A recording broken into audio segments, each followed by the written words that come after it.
Bonsoir YouTube, ici Largo pour un petit retour de lecture sur Le Pirate des Sept Mers, un livre de Dave Morris sorti je crois dans les années 90. C'est aux éditions Alconost et c'est dans la collection Destin.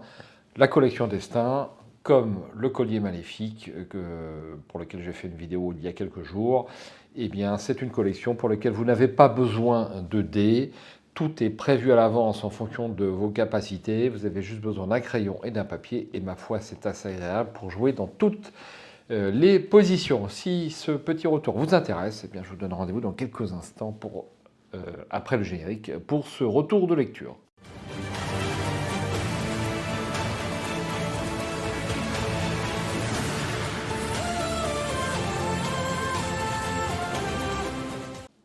Alors, avant d'entrer dans le détail de ce que j'ai trouvé sur ce livre, en toute modestie comme d'habitude, eh bien, je vous propose de nous remettre en mémoire le petit pitch, sachant qu'il existe déjà une vidéo sur la chaîne à propos de ce livre où j'en ai déjà procédé à la lecture, mais autant le refaire pour ceux qui n'auraient pas suivi.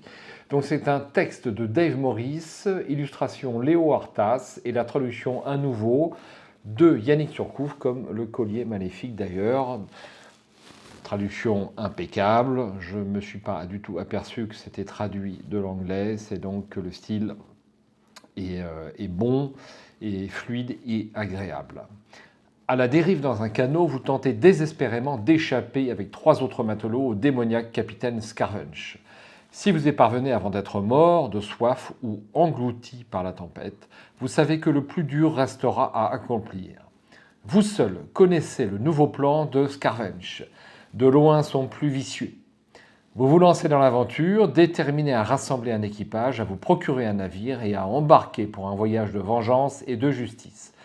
Quels qu'en soient les périls, pirates, morts-vivants, monstres marins, vaisseaux maudits, sorcières et dieux anciens, sans oublier la plus grande des menaces, la vision que vous avez eue de votre propre mort entre les mains de votre ennemi juré. Dave Morris vous plonge avec maestria dans un univers de piraterie, d'aventure et de navigation grâce à une structure ludique de haut niveau et une écriture vigoureuse, pimentée par la présence de vos 3 compagnons d'infortune et de leurs échanges truculents. Voici pour Le Pirate de Sept Mers. Donc je ne suis pas particulièrement fan de l'univers de la piraterie, néanmoins ce livre m'a intéressé, je l'ai terminé après, je dirais, 6-7 essais, quelque chose comme ça. C'est plus facile que Le Collier Maléfique, je trouve. Et comme pour Le Collier Maléfique, vous avez différents héros préétablis. Donc j'ai joué avec l'aventurier, j'ai joué avec le sorcier, j'ai joué avec le loup de mer, il me semble. Et je me demande sur ces livres s'il n'est pas plus habile de se faire un héros avec les compétences dont vous avez besoin par rapport à vos premiers essais. Ça me paraît être un peu plus facile. C'est ce que je suis en train de faire avec Le Collier Maléfique. Un petit gros plan sur la carte. Donc vous allez vous balader par ici. Donc vous commencez à l'est de la carte.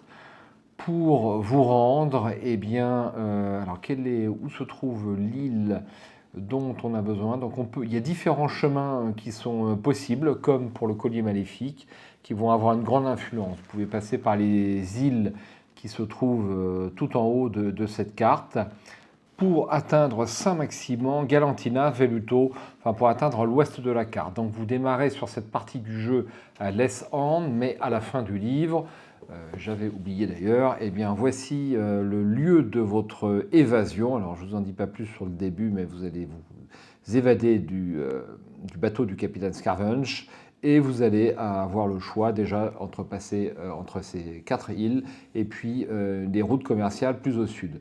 Donc c'est un livre qui fait, vous avez la feuille d'aventure au passage, qui fait environ 420 paragraphes, comme Le Collier Maléfique, et on va le feuilleter quelques instants.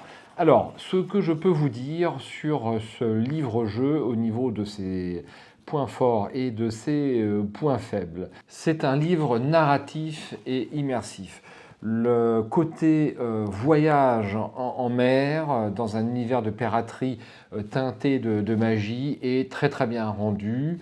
Le côté aventure est bien présent, le côté narratif est bien présent, le côté immersif est bien présent. Vous êtes accompagné de 3 compagnons qui ont une personnalité propre chacun. Et il y a, comme pour le collier maléfique, différents chemins possibles par rapport, donc, à vos capacités qui sont ici, et puis par rapport au choix que vous allez faire sur l'océan. Donc tout cela s'imbrique de façon assez incroyable. Je dirais que la difficulté de ce livre n'est pas de rester en vie, mais c'est de trouver le bon chemin, à l'inverse du collier maléfique. Le prologue, le chapitre 1.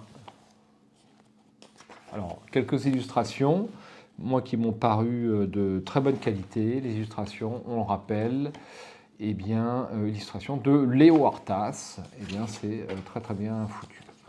Donc au niveau des inconvénients, eh bien écoutez, je n'en ai pas tellement à vous citer, pour tout vous dire, sur ce livre.